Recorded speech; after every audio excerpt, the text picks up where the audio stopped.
but I wanted to get on here today to share my viewpoint on this dream that I had. And I feel like with me personally, it changed my perspective, not only on life, but my perspective on my spirituality and the way that I was choosing to move through the world. And I feel like for a lot of us, we don't often take the time to consider how much the decisions that we're making on a daily basis is impacting our lives. And being raised in a household where you may have the freedom to do whatever you want, like I had, you put yourself in a position where you go through transitional stages where you have to figure out who you truly are, your true identity.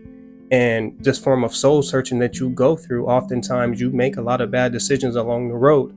And I was somebody who personally made a lot of those bad decisions. But this dream that I'm going to get into is really just going to enlighten and emphasize the importance of always just putting God first and always just allowing him to guide your life and what you have going on, even in the moments where you may not necessarily know what direction you're headed in, just trusting in his ability to provide and to really guide you through those tough times. But I'm just going to get right into the dream, man. So I had this dream. It was roughly, I would probably say 4 or 5 years ago. It was probably in 2021, the end of 2020.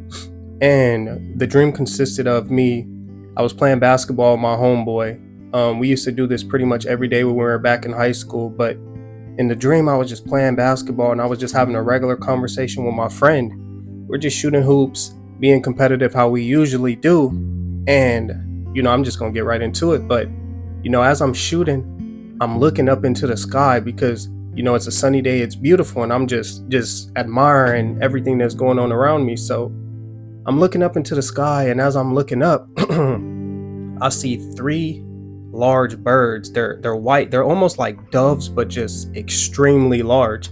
I don't even know what to call them, but they're all aligned, like in the same type of, pattern. They're just in a row, and they're just flying through the sky. And as I'm looking up, I'm like, what the? I've never seen nothing like that. They almost look like airplanes, but they're birds. And they're just flying like this. And I'm watching them just go from a distance because this is obviously something that's abnormal to me. And then, at that moment, I just take it in. I'm just like, I don't know what's going on. And then they start crashing down into earth. And then as soon as they're about to hit the floor, and they're probably at this point at least a couple miles away, but I'm just looking like just in shock. But as soon as they're about to hit the floor, everything on that side, me looking from a distance, everything just turned black. I started seeing flames. I started seeing fires. I started seeing people screaming. I started seeing everything, that darkness just starting to head towards the direction that I was in. And I'm just confused. I'm like, what the, like, I'm thinking in my head because, I understand that God is real. But at this moment, I'm thinking like, it's like God's coming back. This is the time. So I'm starting to see all these flames. I'm starting to see all these people crying and everybody's screaming, and I'm just completely in shock. And I'm starting to see this form of darkness move towards me and my friend. And at this very moment, I'm just caught off guard, and I'm talking to him, and I'm like, bro, what do we do? What do we do? But I'm thinking in my head, like, man, I better start praying. I better start asking God for forgiveness, because just little things like this just open my eyes up to the fact of how imperfect I am. And if you're put in a position where you're going to be tested or trialed for anything that you may have done in your life, majority of us are going to think about everything that we may have done and try to ask for forgiveness prior to that moment. So I was in that stage in my head where I was thinking like, Lord, just please forgive me for anything that I did. I'm not perfect. I'm somebody that's human, but I've always stayed true to my beliefs. So, boom, fast forward to the dream. After the darkness is coming towards us, I skip forward in the dream, and all I remember is me standing in a line. And at this time, the entire earth is like dark and in flames, and it's just not what it is today. So I'm waiting in a line, and it's like looping through all the way up to like a destination, wherever, the end goal was. So I remember just sitting in line, and I'm waiting, and like there's these big guards, and they kind of look demonic. I'm not saying that, I was in a position where I may have been going to a bad place, but for me, I didn't really care about that. It's more of an eye opener than anything. So I'm sitting in line, and everybody's just in chains, and we're just waiting to be judged. And I remember looking around, and just looking at the people behind me and just seeing the fear and seeing the sadness and just seeing, the confusion in their face. And at this moment, I'm very in shock. I'm scared because I don't know necessarily what where I'm going. At this time of my life, I was living very reckless. I was, battling with so many different things that I'll get into in a little bit. I'm just gonna finish off my dream real fast, but yeah, as I'm waiting in line, we slowly start to move forward, and then I see certain people, let's just say, not get accepted into his kingdom. And at that very moment, this just made me think like, oh my gosh, like, I hope I don't get judged for this, or I hope I don't get judged for that. And I'm just thinking about all my imperfections and everything that I may have done in my life. So, I'm like moments away from me getting judged. And I just remember just feeling like the guilt in everything that I've ever done. And then I just wake up. And at that point right there, it really just showed me that, it gave me enough clarity to know that, you know, certain things are possible as far as me potentially not ending up where I want to end up. There's consequences for my actions, and I need to be able to take full accountability for that. But the fact that I wasn't even able to go and present myself in front of him just made me feel like, I was favored, because I wouldn't even necessarily want to experience me being put in a position, especially at that time of my life where I may not have been living right, where I had to go up against God and be judged. So, this opened my eyes when I woke up. I just started praying, and I called, my girlfriend at the time, and I called my peoples, and I just let them know, like, God is real. God is, I don't know when he's coming back, but I know that right now I have to really lock in spiritually, because for some reason he's always been with me. I know that I'm favored. I know that he has, my back. I just have to do the things that I should be doing and live according to his word. But by no means necessary am I some saint, or am I somebody that, is perfect, because I definitely am flawed. But that dream really opened my eyes to the things that I needed to be doing in the way that I should be living. And just a little backstory so that y'all understand, around this time, I was younger, 4 to 5 years younger. So I was maybe like 20, 19-ish. And I'm battling with lust. I'm going out every weekend, I'm partying and I'm clubbing and I'm sleeping with, different people, whatever you want to do at a young age in high school, where you're still experiencing and finding yourself.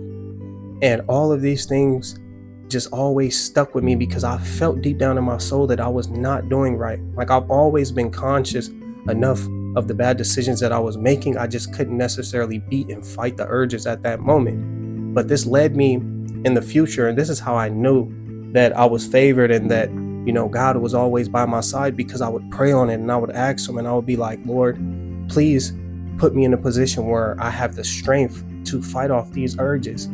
I know it's going to take a lot for me to just do it strictly off willpower, and I know that I need you. So I need you to be that hand and that guidance that I need in order for me to overcome this.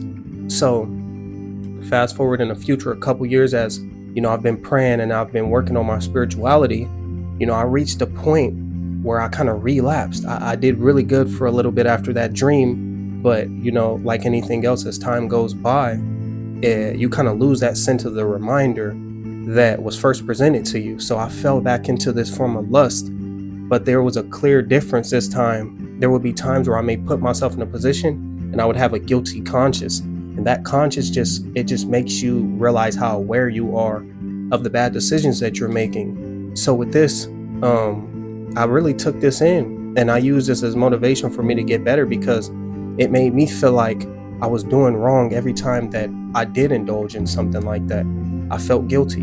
I went directly to praying to God after, or for a lot of the times, it would just simply be me people pleasing. I was afraid of how people may view me if I wasn't going to give them what they want. You got to think about it. This was around the times where, if you didn't necessarily perform or do what you were supposed to, people would talk about you. Women would go and run their mouth and say like, oh, he's this or he's that. He didn't even this or that. And I wasn't somebody who wanted that on my name. And it's probably the same thing for a lot of men who may not get what they want from women. They may go out and they may talk about the girl And I was somebody who felt very strange about these things. I didn't allow my name to be slandered, or I didn't want it to be slandered in that type of way. So I would always try to people please in a sense. But, I eventually grew up a little bit, and I got to the point mentally where I didn't really care about what anybody had to say about me. I stopped letting others control me mentally, especially physically, and my body, and I start treating myself like more of a human being that I am. And with that, I had to be respectful to my body and to myself and to my mind and to everything that I have going on, so that I could put myself in a position to eventually get baptized. And then I reached a point in my life where this finally came into the realization that, it was something that I wanted to do. But I've been super hesitant for roughly 3 years. I was supposed to get baptized. I would probably say around that time where I had that dream, I was supposed to get baptized. And I had recently been baptized maybe 2 months ago, and just the feeling that I got, because my only problem this entire time was I didn't want to get baptized and then fall back into old ways. I didn't want to get baptized and still have these lustful feelings or desires. But I had spoke to, my Bible study teacher, and she had brought to my attention, and this what really made me, go out and really just trust in God and his guidance over my life, is the fact that you don't really have to be perfect to be baptized and to be saved. You just have to do good more times than not. And I really took that into account, because I was so fixated on just being this person who doesn't sin, or this person who doesn't do wrong. But it's not even necessarily not about being perfect. It's about turning your life around, and really learning to live through the spirit and not the flesh. you know Me putting myself in a position to not try to please my body, and these external things that I may have going on, or that I may feel, and learning to just pray in moments of doubt, or to pray in my weak moments where I may lack the courage and the strength to do the things that I need to do. And then, so like I said before, I ended up putting myself in a position to get baptized roughly like a month ago. And my entire life and perspective has changed on love. The things that I used to battle with, like lust, I don't feel the desire or the need to do those things anymore. And the point of this video, I just wanted to share my viewpoint on why it's very important to just trust God's timing, and to trust his ability to change your life around. If you feel like you're ready to transition, or to give your life to God, really allow him to decide when that is. Because 3-4 years ago, when I thought that I was ready, in reality I wasn't. I ended up relapsing, or putting myself in a position where I did those things again. But that's what life is about. You're not perfect. You aren't ever going to be perfect. You're going to make mistakes even when you do get baptized. But you just have to understand that you have to let God be the person that guides your life, and live through the Spirit. And then when I did this, my entire life changed. And I realized that I was much stronger. I felt way happier. I felt way more confident that I was learning to treat my body like the temple that it is. But if you made it to the end of the video, like I said once before, I love y'all and I appreciate y'all so much. It's your boy Blue J Tay. Drop a like, comment, and subscribe. And I'll see y'all on the next one. Peace.